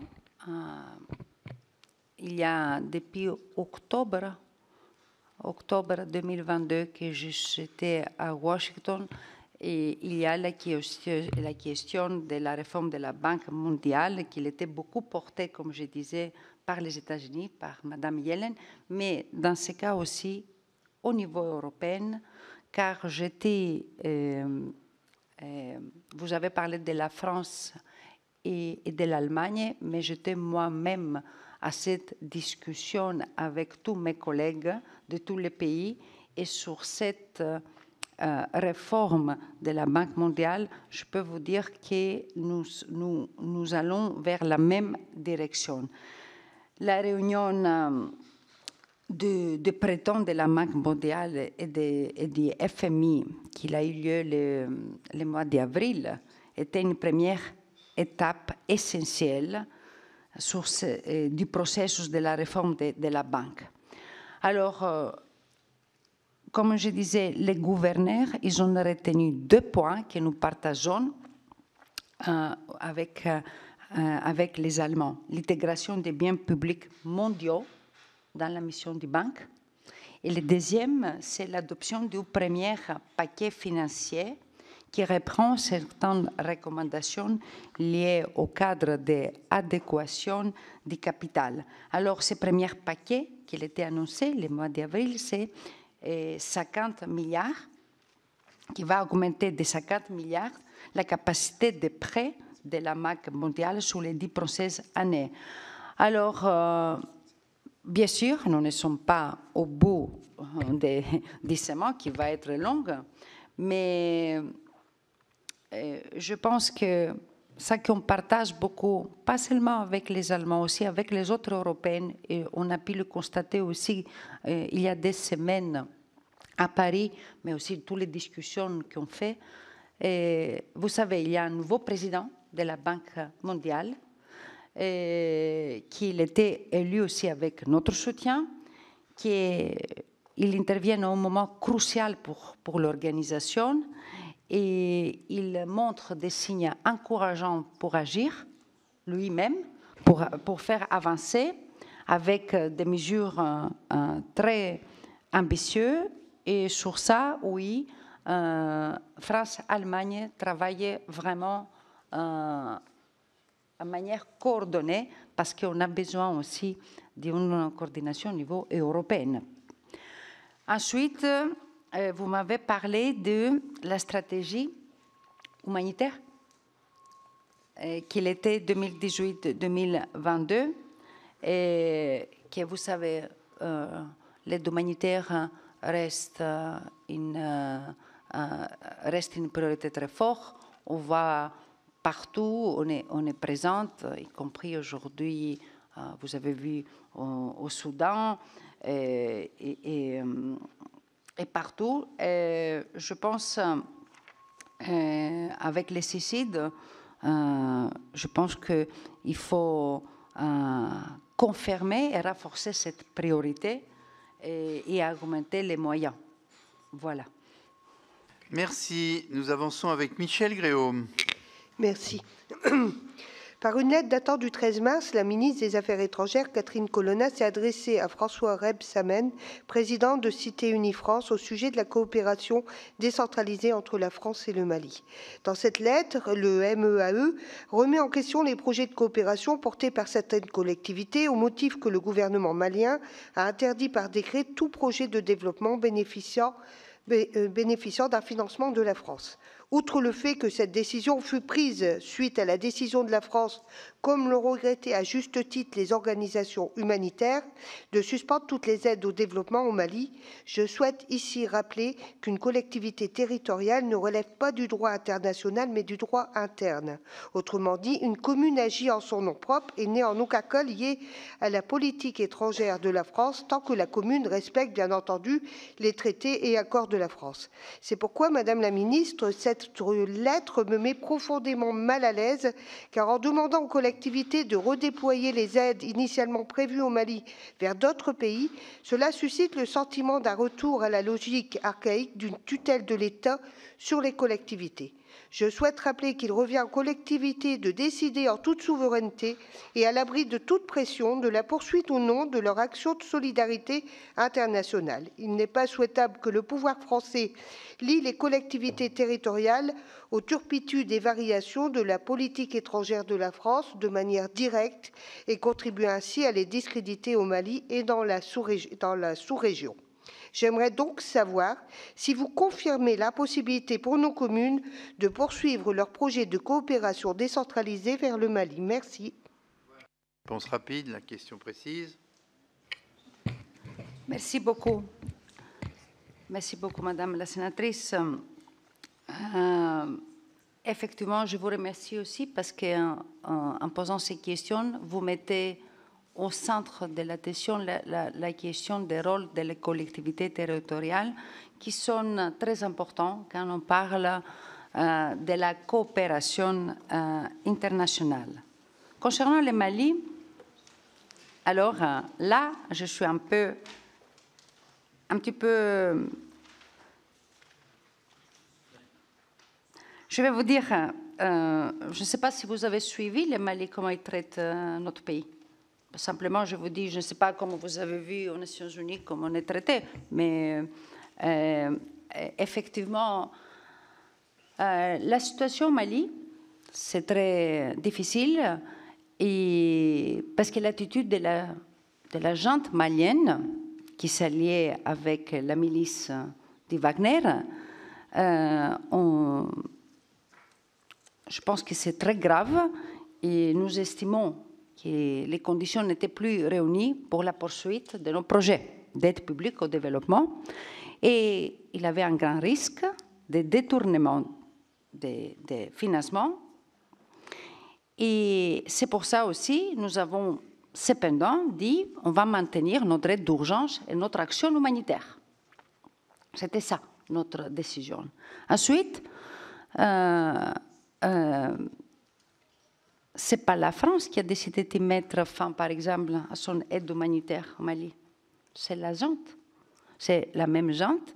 Et nous, on a dit qu'on regrette la décision des autorités maliennes d'interdire toutes les activités menées par les organisations non gouvernementales, toutes les ONG, qui reçoivent des financements français, qu'ils soient françaises, qu'ils soient locales, qu'ils soient internationales.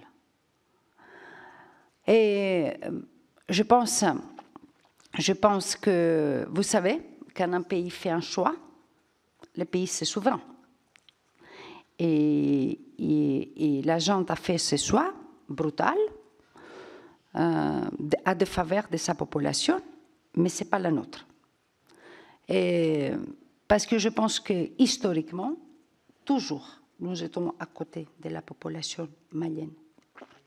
Alors, si vous voulez, depuis 2013, je ne veux pas parler de nos militaires qui se sont sacrifiés leur vie pour la liberté du Mali, mais je dis aussi, on a consacré plus de 100 millions d'euros à l'aide humanitaire, à l'aide au développement au Mali, et dont aussi les populations ont accédé à l'eau, à l'éducation. Alors, je l'ai dit devant vous, mais je l'ai dit aussi devant les collectivités territoriales, chaque cas de coopération française mis en défaut, notamment nos coopérations décentralisées, sera étudié au cas par les services de notre ministère. Voilà. Merci. Alors, nous avançons avec Guillaume Gontard. Oui, merci Monsieur le Président, Madame la Ministre. Je vais essayer de poursuivre avec des questions précises et puis peut-être qui compléteront celles qui ont déjà été posées. On avait inscrit dans la loi le seuil de 85% de projets de l'APD ayant pour objectif principal ou significatif l'égalité femmes-hommes dès 2025. Et donc je voulais savoir si, selon vous, cet objectif sera atteint, c'est dans 2 ans, et qu'est-ce qui est mis réellement en œuvre pour y arriver. Je voulais savoir également quelles sont les mesures prises pour renforcer la transparence dans l'utilisation de l'APD. Et dans la suite de la question de Marie-Arlette Carlotti, qu'est-ce qui est mis en place notamment pour renforcer le rôle des organisations de société civile au sein des États partenaires de l'APD? Et puis pour terminer, une question plus précise, suite à notre interpellation, on a eu la suspension temporaire du projet de financer le parc de Kahuzi-Biega en République démocratique du Congo. Et ça a été annoncé par la ministre de l'Europe et des Affaires étrangères. Est-ce que ce projet de financement a été définitivement abandonné? Parce qu'à ce jour, on n'a pas d'éléments précis pour attester que ce projet est totalement abandonné. Merci. Madame la Ministre. Merci beaucoup pour votre question. Alors, la première question, c'était la question de l'égalité et l'intégration de l'enjeu de genre et de l'égalité femmes-hommes dans notre politique du développement. Et effectivement, c'est la grande priorité du gouvernement depuis 2017. Et cela, bien sûr, reste une de mes priorités. Comme je disais à votre collègue, j'avais annoncé à New York cette poursuite des 3 prochaines années de notre fonds de soutien aux ONG féministes, qui c'est vraiment un instrument très innovant. Mais aussi, l'État fixe par ailleurs des objectifs très ambitieux à ses opérateurs, l'AFD, l'Expertise France, et en matière de financement consacré à l'égalité femmes-hommes. Alors, bien sûr que le processus intégrera pleinement cet enjeu fondamental. Et je pense que, comme je disais, on est au rendez-vous. En 2022, via notre agence de développement, nous avons engagé 249 nouveaux projets et 5,1 milliards d'euros en faveur de l'égalité femmes-hommes. Presque 20% des projets de l'AFD font de l'égalité de genre leur objectif principal. Et derrière les chiffres, il y a des projets concrets. Je pense à un magnifique programme de 12 millions pour appuyer les femmes entrepreneuses en RDC ou à la Fondation Pansy pour la prise en charge des victimes de violences sexuelles. Ça, c'est pour la politique. Après, ensuite, vous m'avez demandé pour le parc, non? Le parc national à la RDC, qu'il a été annoncé par la ministre Colonna dans l'annonce du projet. Le gouvernement congolais nous avait sollicité pour appuyer ce projet à faveur des communautés vivant autour de ce parc, tout en préservant la biodiversité. Et lors de ces examens de ces dossiers, il y a des soupçons qui ont été émergés concernant le respect de la population autochtone. Alors, avec la ministre, nous avons donc décidé l'été dernier de demander à l'AFD de suspendre l'instruction de ces projets. Et alors, il est aujourd'hui abandonné, conformément à notre exigence de respect des droits humains. Et bien sûr, ça ne remet pas en cause l'engagement de la France pour la protection des forêts du bassin du Congo et de la RDC. Vous savez que le mois de mars, on avait fait au Gabon, comme je disais, un sommet avec une mobilisation aussi des financements aussi privés pour les bassins du Congo et encore plus la relation bilatérale qu'on a avec la RDC est très forte. Alors, via l'AFD, pour la période 2022-2025, on investit plus de 500 millions à la RDC. Encore deux collègues, Madame Garriaud-Maylam. Moi, je voudrais vous remercier, Madame la Ministre, parce que nous avions besoin d'un changement, ensuite au changement de paradigme, d'avoir un vrai dialogue qui soit un dialogue différencié envers ces États dont certains nous en veulent. Et j'apprécie votre approche d'humilité face à ces accusations d'arrogance qui nous ont souvent été infligées et qui nous sont extrêmement préjudiciables. Maintenant, ma question est précise. Et aussi, pardon, je voudrais aussi vous remercier lorsque vous avez dit qu'il était important de vous appuyer aussi sur les parlementaires, parce que nous voyageons beaucoup, en particulier les Français de l'étranger, et nous pouvons vous aider efficacement. Vous avez mentionné la Papouasie-Nouvelle-Guinée. J'y étais il y a 2-3 ans.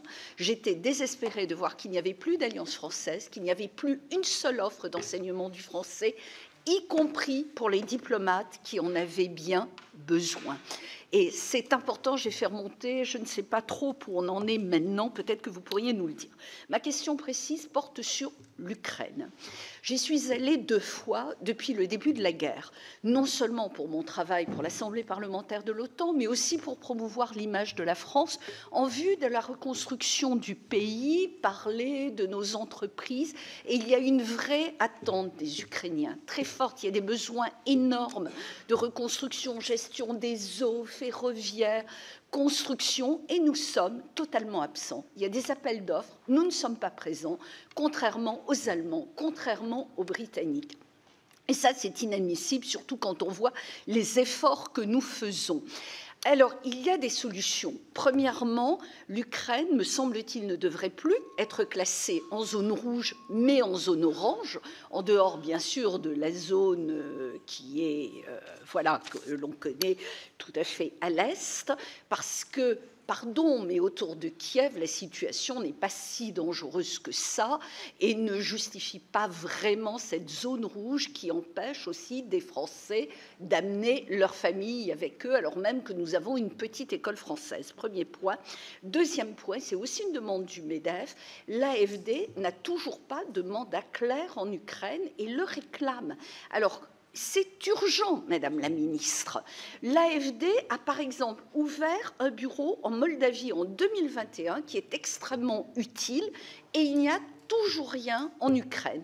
Donc, Madame la Ministre, s'il vous plaît, aidez-nous parce qu'il faut qu'on avance, c'est urgent, sinon nous ne rattraperons pas le retard face à nos concurrents allemands et britanniques. Merci.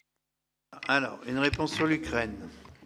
Voilà, je ne vais pas répondre sur l'Ukraine parce que je ne vais pas vous répondre sur l'Ukraine parce que c'est le dossier qui suit la ministre, pour être honnête. Mais, je vais être honnête parce que j'ai aussi, dans mon dossier, il y a des prérogatives sur l'Ukraine. Elle est gérée par la ministre Catherine Colonna. Et vous savez très bien qu'il a été nommé un envoyé spécial qui s'occupe de la reconstruction. Et simplement, je vais souligner que vous m'avez posé la question sur l'AFD. Vous savez que vous avez parlé de l'Ukraine, mais on est regardé aussi par le reste du monde. Moi, je vais vous dire, je vais partager avec vous que où je suis allée en Afrique aujourd'hui, ils disent 600 000 morts en Éthiopie. Le Sahel, autres mortes, au Grand Lac, des autres morts. Ils disent, on est critiqué, comme je disais, qu'on est des points de mesure. Et ça, c'est aussi très important dans la politique extérieure de voir le monde un peu. Moi, je partage l'inquiétude qu'il y a par nos partenaires. Alors, je pense que vous parlez de la reconstruction de l'Ukraine, on est tous, vous voyez, mobilisés. Je pense qu'il faut que les secteurs privés, la question, il y a la Banque européenne d'investissement, il y a la BERD. Pour l'AFD, il y a un risque d'effet d'éviction. Moi, je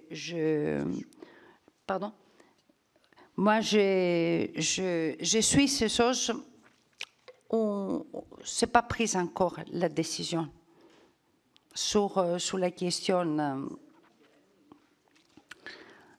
Je vous dis, mais là, vraiment, avec tout le respect que j'ai pour vous, ça, c'est la question à poser à la ministre Colonna. Et ensuite, vous m'avez parlé, c'est ça, non? Non, c'est tout. On a une dernière question de Joël Guerriau. Oui, très rapidement. Madame la ministre, nous sommes dans une période où nous pensons qu'il faut revenir au calme et ne pas mettre de l'huile sur le feu. Or, la porte-parole du Haut-Commissariat de l'ONU aux droits de l'homme interpelle la France et demande qu'on s'attaque aux questions de racisme dans les forces de l'ordre, ce qui évidemment nous a particulièrement choqués. Et j'aimerais avoir votre avis, en particulier du fait que vous avez en charge les partenariats internationaux. Et dans ce contexte-là, quel est votre point de vue sur ces prises de position ?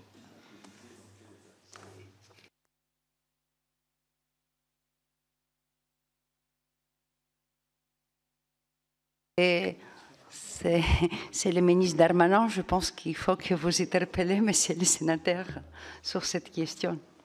Les partenariats internationaux, c'est vous ? Oui, je suis partenariat international, mais je ne suis pas le ministre Darmanin. Bien, Madame la Ministre, merci. Effectivement, c'est une audition tonique parce que c'est un sujet que la Commission des Affaires étrangères et de la Défense porte depuis longtemps. Nous avons un sentiment, vous avez pu le comprendre et vous n'êtes pas directement responsable étant arrivé il y a un an, mais nous avons quand même un sentiment général d'insatisfaction par rapport à l'action du gouvernement qui n'a peut-être pas pris assez en compte le travail que nous avions fait sur cette loi. J'ai eu l'occasion de vous le dire. Bon, il y a cet abcès que constitue la commission d'experts, mais d'une manière générale, lorsque nous avons procédé à des auditions avec le directeur général de l'AFD, on a toujours eu beaucoup de mal à tenter d'imprimer notre point de vue. Ça a été rappelé par les rapporteurs. Bon, vous savez, on a cité ces exemples quand on voit les problèmes qui se posent dans le reste du monde et que pendant ce temps-là, l'AFD prête des centaines de millions à la Chine. Cette question a été posée à de multiples reprises. Donc, je crois que au-delà de la tonicité des questions, mais qui est bien naturelle, je crois qu'il y a la volonté d'agir pour que l'action de la France, dont on ne méconnaît pas l'importance de l'effort, on voit très bien les progressions de crédits qui sont intervenues, mais je pense qu'une nouvelle fois, une fois de plus, le Parlement demande un meilleur contrôle de ces actions. C'est notre vocation constitutionnelle. Et donc, il ne faut pas hésiter à soit même solliciter des auditions, soit en tous les cas nous donner les renseignements et le faire pour les rapporteurs au moment des budgets et faire en sorte que cette loi du 4 août 2021 soit enfin appliquée, parce que véritablement, nous portons ça un peu comme une forme d'humiliation, alors qu'on avait apporté beaucoup sur ce texte. Et Rachid Temal l'a évoqué, on a l'impression toujours d'un décalage entre toutes ces institutions, Conseil présidentiel du développement, CICID, etc. Bon, puis alors nous, on essaie d'aller dans le bon sens, y compris avec la diplomatie parlementaire, avec le travail que nous soutenons des collectivités territoriales, mais on a l'impression un petit peu de parler dans le vide. Et donc c'est pour ça que les échanges ont ont pu être à la hauteur de ce que nous attendons de cette audition. Madame la ministre, merci infiniment d'avoir accepté ce rendez-vous et nous aurons l'occasion au moment des budgets de nous retrouver sur ces points. Je vous en prie. Alors, Monsieur le Président, et Mesdames et Messieurs les sénatrices, tout d'abord, merci beaucoup. Moi, je suis prête, tout d'abord, comme je dis, à travailler. J'étais députée européenne, alors on partage beaucoup de choses. Et sur la question des contrôles, vous savez, on a échangé, nous deux, je tiens beaucoup. Et j'étais aussi touchée par les choses qu'il a dit, votre collègue, qu'il n'y a pas de contrôle politique. Je peux vous dire que une politique si riche, une politique où il y a beaucoup d'acteurs, messieurs les sénateurs, pour la coordonner, et vous parlez en chirurgienne maintenant, je fais tout l'effort pour coordonner, mais vous savez, il y a des habitudes, il y a des précarés, c'est comme notre politique quand on va en Afrique. Et alors, tout ça, je peux vous dire que je m'applique 100%, 24 sur 24, pour mettre autour de la table, et le président, il sait parce que je l'informe, pour mettre tous les acteurs autour de la table. Alors ça, vous pouvez. Après, la loi, bien sûr, c'est normal, c'est la loi, il faut être respecté. Les CPD et les CTD, et les CICID, comme vous avez dit, ce n'est pas une opposition de la loi. Au contraire, moi, j'ai poussé pour les CPD, pour que cette loi, qu'il y a dans l'esprit de la loi, pour avancer, pour prioriser, pour dire, OK, dans une loi, il y a tout. Aujourd'hui, on a aussi quelques priorités. On va avancer avec plus de priorités, en respectant bien sûr la loi. Mais c'est aussi une façon, d'intéresser tout le monde, pas seulement nous qui on s'occupe, mais d'intéresser tous les collègues, toutes les sociétés civiles, pour pouvoir aussi instaurer un dialogue. Et pour moi, c'était important ça. Voilà, ce n'est pas la loi contre les CPD ou CPD contre la loi. Ce n'était pas cet esprit. Voilà, ça je voulais vous dire. Et bien sûr j'espère qu'il y a cette commission de contrôle le plus vite possible. Ça, comment on dit, ça, non, et aussi avec ce nouveau, si je peux dire, avec ce nouveau CICID, quelque chose que je voulais pousser. Je pense qu'il y a deux sénateurs qui m'ont demandé. Oui, j'ai insisté au Conseil présidentiel, j'ai expliqué au président de la République que c'est très important d'avoir autour les trésors, les deux ministères, avoir l'AFD et faire aussi chaque 2 mois cette réunion pour avoir aussi à la fin, une fois par an, avec les 2 ministres. Voilà. Je peux vous promettre que mon engagement il est total. Merci.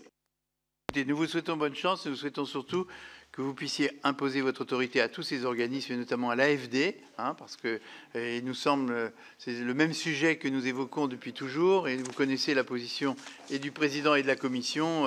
C'est un organisme quand même richement doté, comme peu de ministères en ont, et il convient que cette autorité ministérielle, elle soit respectée, et que ce soit autour de vous que les directions puissent être prises. Et je pense que si de surcroît on arrive à faire appliquer cette loi, on pourra nourrir notre dialogue. Merci encore infiniment, Madame la Ministre. Quelques instants de suspension avant d'en finir avec un dernier rapport que nous avons examiné.